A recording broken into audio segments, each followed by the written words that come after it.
بسم اللہ الرحمن الرحیم۔ السلام علیکم ناظرین، میں ہوں آپ کے ساتھ میرے لیے آپ میرا یوٹیوب چینل دیکھ رہے ہیں۔ ناظرین، جن دوستوں نے ابھی تک میرا چینل سبسکرائب نہیں کیا، چینل کو سبسکرائب کر دیں اور بیل آئیکن کو پریس کیجیے تاکہ تمام نئی آنے والی ویڈیوز آپ کو بر وقت مل سکیں۔ ناظرین، جو آج کی ہماری ٹاپ سٹوریز ہیں، ویسے تو اس طرح کے واقعات پاکستان کے اندر جو پاکستان کی سیاست ہے اس میں اگر ہم ڈھونڈنے لگ پڑیں تو زیادہ ٹائم نہیں لگتا اور ہم تھوڑے ہی وقت میں بہت سارے اس طرح کے جو واقعات ہیں وہ ہم اکٹھے کر سکتے ہیں، اور اس طرح کے واقعات کچھ نہ کچھ جو وقت ہے اس کے بعد ہوتے رہتے ہیں۔ اسی طرح کا ایک جو واقعہ ہے وہ آج وزیر اعلیٰ سندھ جو مراد علی شاہ ہیں ان کی طرف سے وزیر اعظم کو ایک خط لکھا گیا ہے، جس میں انہوں نے بتایا ہے کہ 16 جنوری کو ایک میٹنگ ہوئی ہے اور اس کے اندر وزیر اعلیٰ سندھ مراد علی شاہ کا اور وفاقی جو وزیر علی زیدی ہیں ان کے آپس میں تلخ کلامی ہوئی ہے، اور ان کے آپس میں کچھ جو ہیں مغلظات ہیں ان کا تبادلہ خیال ہوا ہے۔ اور اس کے اندر ایک طرف کا موقف تو یہ ہے کہ علی زیدی جو انہوں نے ٹویٹ کیا ہے اور اس کے اوپر بتایا ہے کہ جو علی زیدی ہیں انہوں نے بھی وزیر اعظم کو خط لکھا ہے اور بتایا ہے کہ اس میٹنگ میں کیا ہوا تھا۔ اور اس کے علاوہ جو ہیں وزیر اعلیٰ مراد علی شاہ ان کی طرف سے بھی خط لکھ کے وزیر اعظم کو اس کے معاملے کے اندر مداخلت کا کہا گیا ہے کہ اس طرح کا جو واقعہ ہوا ہے وہاں پہ اصل میں واقعہ یہ ہوا ہے کہ علی زیدی کے بقول ان کے مطابق جو ٹویٹر پہ انہوں نے اپنا ایک اوپینین شیئر کیا ہے کہ جو سندھ ویسٹ مینجمنٹ بورڈ ہے اس کے اور سندھ بلڈنگ کنٹرول اتھارٹی ہے، ان کا کہنا تھا کہ میں نے وزیر اعلیٰ کو یہ مشورہ دیا اور یہ وزیر اعلیٰ خود بھی اس چیز کو مان چکے تھے کچھ عرصہ پہلے کہ ان کو جو ضلعی انتظامیہ ہے ان کے سپرد کیا جائے، مطلب جو ان کی جو ہے اتھارٹی ہے یہ ضلعی انتظامیہ کے پاس جائے تاکہ جو لوگوں کو انصاف ہے یا جو لوگوں کے جو کام ہے وہ جلدی ہو سکیں۔ تو اس کے اوپر بقول علی زیدی کے وزیر اعلیٰ جو سندھ ہے مراد علی شاہ انہوں نے کہا ہے کہ میں آپ کو جواب دے نہیں ہوں۔ تو اس پر انہوں نے کہا ہے کہ اگر ایک جو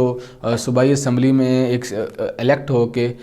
شخص بیٹھا ہوا ہے، اگر آپ اس کو جواب دے نہیں ہیں تو میرا اس جو میٹنگ ہے اس میں بیٹھنے کا کوئی فائدہ نہیں ہے۔ یہ تو رہے گی ساری طرف ایک بات، لیکن اب یہاں دیکھیں کہ یہ وہ لوگ ہیں جن کو ہم نے ووٹ دیے ہیں، اور جو معاشرے میں ایک پڑھے لکھے اور کچھ سمجھدار جو لوگ ہوتے ہیں یہ وہ لوگ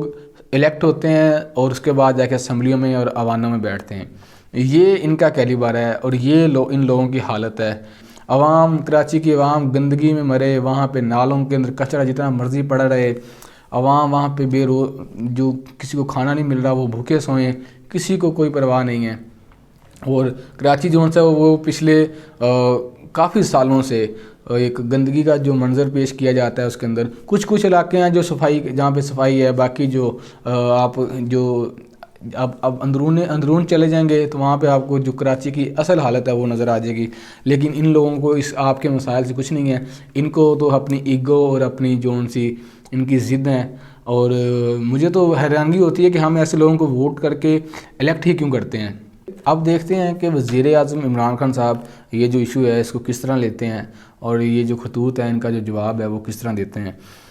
اور اس کے علاوہ آج احسن اقبال صاحب کی طرف سے لاہور میں ایک پریس کانفرنس کی گئی اور انہوں نے کہا ہے کہ بلاول کے پاس طریقے عدم اعتماد کے اگر نمبر پورے ہیں تو وہ سامنے پیش کریں، نہیں تو یہ تو طریقے ہم نے پہلے بھی آزمائے ہیں اور اس کے اندر ہم ناکام ہوئے ہیں۔ آپ کو پتہ ہے کہ کل جو بلاول بھٹو ہیں ان کی طرف سے ایک بیان دیا گیا تھا، انہوں نے کہا تھا کہ میں جو وزیر اعظم عمران خان صاحب جو ان سے ہیں ان کے خلاف ہم تحریک عدم تعاون لائیں گے اور ان کو ایک جمہوری طریقے سے ان کو اسمبلی سے نکالیں گے اور ان ہاؤس جو تبدیلی لائی جائے گی۔ لیکن اس کے خلاف پی ایم لین نے بھی احتجاج کیا ہے اور انہوں نے کہا ہے کہ یہ طریقہ ہم نے پہلے جو سینٹ کے انتخابات تھے اس میں آزمایا تھا اور ہمارے نمبرز بھی پورے تھے لیکن پھر بھی ہم ہار گئے۔ تو اس کے علاوہ جو مولانا فضل الرحمان صاحب ہیں اور محمود اچکزئی صاحب جو ان سے ہیں ان کے یہ جو ٹولہ ہے ان کی طرف سے اس کی خاص طور پہ بہت سخت مخالفت کی گئی ہے، اور وہ جو ان سے ہیں وہ کہہ رہے ہیں کہ لانگ مارچ کیا جائے اور اس کے ساتھ جو جلد سے جلوس کیے جائیں، اور ایک طرف جو بلاول ہے ان کا یہ مطالبہ ہے۔ یہ تو پی ڈی ایم کے اندر ایک جو اختلافات ہیں یہ تو اب بالکل واضح سامنے آ گئے ہیں، اس سے پہلے بھی آہستہ آہستہ جو ان کے اختلافات تھے وہ سامنے آ گئے تھے۔ کسی جلسے میں بلاول بھٹو نہیں ہوتے، کسی میں مریم نواز نہیں ہوتی اور کسی میں مولانا فضل الرحمان نہیں ہوتے۔ تو پی ڈی ایم کا جو ایک بیانیہ تھا وہ تو پہلے ہی اپنی موت مر چکا تھا. ابھی اس طرح کے جو اختلافات ہیں یہ مزید واضح کر رہے ہیں کہ ان کے آپس میں کتنا کا اتحاد ہے, اور اس سے وزیر اعظم عمران خان صاحب کو بالکل بھی کوئی خطرہ نہیں ہے. اور یہ جو پی ڈی ایم ہے یہ بلکہ خود ہی اپنے خود کے لیے خطرہ ہے, اس نے وزیر اعظم عمران خان کے لیے کیا خطرہ ہونا ہے. اور اس کے علاوہ آج مریم نواز صاحبہ کی طرف سے ایک ٹویٹ کیا گیا جس میں انہوں نے کہا ہے کہ یہ حکومت کیا چلے گی, نالائق حکومت, نالائق وزیر اعظم, وہی جو ان کے پرانے جو ان کے کلمات ہیں وزیر اعظم صاحب کے لیے. اور انہوں نے کہا ہے کہ یہ ملک کیا چلے گی کہ جہاں پہ پی آئی اے کو اور جو جہاز جو لیز پہ لیا گیا تھا اسی کو نہیں بچا سکے. تو یہاں پہ تو موٹر ویز لیز پہ ہیں, آپ کی ساری سڑکیں لیز پہ ہیں, اس کے علاوہ ایئرپورٹس آپ کے لیز پہ ہیں, اور کافی زیادہ جو آپ کے قومی ادارے ہیں وہ سارے لیز پہ ہیں. آپ نے لوگوں سے قرضہ لے کے اور ان کو اپنے جو قومی ادارے ہیں وہ گروی رکھے ہوئے ہیں. تو شاید مریم نواز صاحبہ کو اس چیز کا علم نہیں تھا, تو میں نے کہا چلو یہ جاتی ہوتی یہ بھی بتا دیا جائے. اس کے علاوہ جو ایک اور بڑی انٹرسٹنگ جو ان سی بات ہے وہ یہ ہے کہ حمزہ شہباز شریف جو ان سے ہیں انہوں نے کل سپریم کورٹ سے جو اپنی ضمانت کی درخواست تھی اس کو واپس لے لیا. اور اسی طرح کا جب پی ڈی ایم بنی تھی تو اس کے بننے کے کچھ دن بعد شہباز شریف صاحب جو ان سے تھے انہوں نے بھی جو اپنی درخواست ضمانت تھی وہ نیب سے واپس لے لی تھی. اور یہ انہوں نے اسی طرح کا یہ گیم کیا ہے. حقیقت میں حمزہ شہباز شریف اور شہباز شریف صاحب جو ان سے ہیں یہ ایک بڑے سوچے سمجھے منصوبے کے تحت جیلوں میں ہیں. یہ نہ ہی پی ڈی ایم کا بیانیے کے ساتھ کھڑا ہونا چاہتے ہیں, کیونکہ اگر یہ باہر ہوں گے تو پی ڈی ایم کے ساتھ ان کو چلنا پڑے گا. اگر نہیں چلیں گے تو جو اختلافات ہیں وہ عوام کے سامنے سارے آ جائیں گے. ہم شہباز شریف صاحب جو ان سے ہیں وہ کبھی بھی راول پنڈی والوں کے خلاف کبھی کوئی بات نہیں کریں گے, اور ان کا پہلے بھی جو بیانیہ تھا وہ بہت ہی نرم تھا. تو اسی طرح ان دونوں نے بڑے آرام سے جو ان سے نا ایک سائڈ پہ ہو گئے ہیں, اور جب تک وہ دیکھ رہے ہیں کہ جب یہ ختم ہوگا پی ڈی ایم کا یہ چلا ہوا ہے شو وغیرہ تو پھر وہ ایزیلی باہر آ جائیں گے. کیونکہ اگر وہ باہر جائیں گے تو پھر ان کو لانگ مارچ میں بھی شامل ہونا پڑے گا اور کنٹینر پہ بھی چڑھنا پڑے گا. اگر کنٹینر پہ چڑھیں گے تو ایک آدھے الفاظ بھی ان کو سنانے پڑیں گے عوام کے سامنے, اور اگر وہ جو الفاظ ہیں وہ پی ڈی ایم کے بیانیے کے ساتھ نہ ملتے ہوئے تو پھر بات بڑھ سکتی ہے. اور یہ اسی طرح سننے میں آ رہا ہے کہ جو خواجہ آصف صاحب ہیں وہ بھی شاید اسی لیے خود انہوں نے کال کر کے کہا ہے کہ مینو گھروں لے آ جائے. وہ نہیں تو وہ بھی جو ان کا بیانیہ ہے نواز شریف کا اور مریم نواز کا وہ بھی اس سے تھوڑا سا کتراتے ہیں کہ یہ بیانیہ استعمال نہ کیا جائے, اور فوج کے اور اسٹیبلشمنٹ کے خلاف جو اتنے سخت الفاظ ہیں ان کو نہ لیا جائے. تو وہ بھی اسی کے لیے تھوڑا سا سائیڈ لائن ہو گئے ہیں. اسی طرح حمزہ شہباز شریف انہوں نے بھی اپنی جو درخواست ضمانت ہے وہ واپس لے لی ہے اور سکون سے بیٹھیں گے. اس کے علاوہ جو پی ڈی ایم ہے اس کے اندر کون رہ جاتا ہے؟ صرف مولانا فضل الرحمان,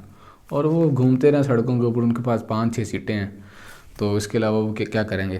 اچھا, آج کچھ جو فیکٹس ہیں وہ میں آپ کے سامنے رکھنا چاہتا ہوں. جو قرضے لیے گئے تھے پچھلی پیپلز پارٹی کے دور کے اندر, نواز لیگ کے دور کے اندر اور پی ٹی آئی کے دور کے, یہ کچھ فیکٹس جو آپ کے ساتھ رکھتا ہوں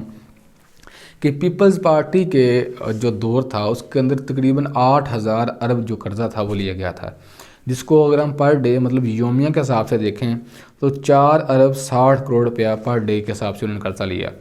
تو جب پی ایم ایل این کا دور آیا تو یہ جو قرضہ تھا یہ 10,000 ارب جو ہے یہ ان کے دور کے اندر لیا گیا. تو اگر اس کو ہم پر ڈے کے حساب سے دیکھیں تو یہ تقریباً 5 ارب 60 کروڑ روپیہ پر ڈے کے حساب سے. اس کے بعد جو پی ٹی آئی ہے, پی ٹی آئی کے اگر آپ فگر دیکھیں تو انسان کے جو ان سے وہ تھوڑا سا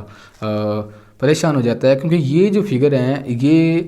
بہت ہائی زیادہ ہیں. جو پیپلز پارٹی اور پی ایم ایل این کے دور کے اندر جو مجموعی قرضہ تھا وہ تقریباً 24,000 ارب جو ان سے وہ لیا گیا. لیکن پی ٹی آئی کے جو پچھلے 2.5 سال گزرے ہیں اس کے اندر صرف اس دور کے اندر 11,610 ارب روپیہ جو قرضہ لیا گیا. اور اگر اس کو ہم پر ڈے کے حساب سے دیکھیں تو یہ تقریباً بنتا ہے 13 ارب 20 کروڑ پر ڈے کے حساب سے قرضہ لیا جا رہا ہے. اور اس کو جو حکومت کی طرف سے جو ڈیفینڈ کیا جا رہا ہے اور جو ترجمان آ کے بتاتے ہیں وہ کچھ ان کی یہ رام لیلا ہے کہ یہ جو قرضہ ہے، یہ جو پچھلی حکومتوں نے قرضے دیے تھے ان کی مد میں جو ہمیں سود دینا پڑتا ہے، یہ اس کے لیے ہم نے جو اس میں سے آدھا سے زیادہ قرضہ ہے وہ ہم نے اس کے لیے لیا ہوا ہے۔ اور پیچھے جو کرونا کا ایک پینڈیمک آ گیا تو اس کے اندر جو معیشت تھی وہ تھوڑی سی جو تھی، تقریباً ہر ملک کی، ہر پوری دنیا کے اندر یہ جو پینڈیمک ہے یہ آیا ہے، اور جتنے بھی کچھ کافی زیادہ جو ممالک ہیں ان کی جو اکانومی تھی وہ نیچے گری تھی، تو اس لیے ہمیں بھی یہ قرضہ زیادہ لینا پڑا۔ تو یہ فیکٹس آپ کے سامنے ہیں، باقی آپ خود فیصلہ کریں۔ جو بات حقیقت ہے وہ تو ہمیں کچھ لازمی کرنی چاہیے کہ مہنگائی بہت بڑھ گئی ہے، اور بجلی کے جو بلز ہیں وہ بھی بھر گئے ہیں۔ اچھا، اس سے جو ایلیٹ کلاس ہے یا جو جن کے پاس پیسہ ہے ان کو کوئی فرق نہیں پڑتا، لیکن جو عمران خان صاحب کا ایک بیانیہ تھا، جو ان کا ایک وعدہ تھا کہ غریب عوام کے ساتھ جو ان کا سلوک ہے وہ اچھا ہوگا اور ان کے لیے سہولیات لائیں گے، کوشش تو وہ کر رہے ہیں، بہت زیادہ کوشش کر رہے ہیں، لیکن ابھی تک غریب آدمی تک جو اس کے فوائد ہیں، جو اس کے ثمرات ہیں وہ نہیں پہنچے۔ جب تک غریب آدمی تک یہ سہولیات اور اس کو جو چینی سستی نہیں ملے گی، اس کو اگر اس کی سبزی سستی نہیں ملے گی، اس کو گھی سستا نہیں ملے گا، تو تب تک پی ٹی آئی کا جو بیانیہ ہے وہ کامیاب نہیں سمجھا جاتا۔ بالکل اگر آپ دیکھیں انڈسٹریلائزیشن میں دیکھیں، ریئل اسٹیٹ میں دیکھیں، تو اس کے اندر بہت ترقی ہو رہی ہے، اور بہت سارے جو کارخانے ہیں، اور میں آج ایک رپورٹ دیکھ رہا تھا کہ سیالکوٹ کے اندر اور فیصل آباد کے اندر جو لیبر ہے وہ مطلب کم پڑ رہی ہے، وہاں پہ اتنا زیادہ کام ہو رہا ہے۔ تو یہ ایک طرف ایک اچھی چیز ہے، اس کو ہم اپریشیٹ کرتے ہیں، لیکن جو غریب آدمی ہے وہ جب تک اس کو سہولیات، اگر اس کو جو پھل نہیں ملے گا، اگر جو حکومت سہولیات دیتی ہے، جو پروگرام سٹارٹ کرتی ہے، اگر غریب آدمی کو اس کا فائدہ نہیں ہوگا تو تب تک بالکل یہ ایک سوالیہ نشان جو ہے یہ رہے گا۔ اپنا خیال رکھیے گا۔ اسی کے ساتھ میرے لیے کو دیجیے اجازت۔ اللہ نگہبان۔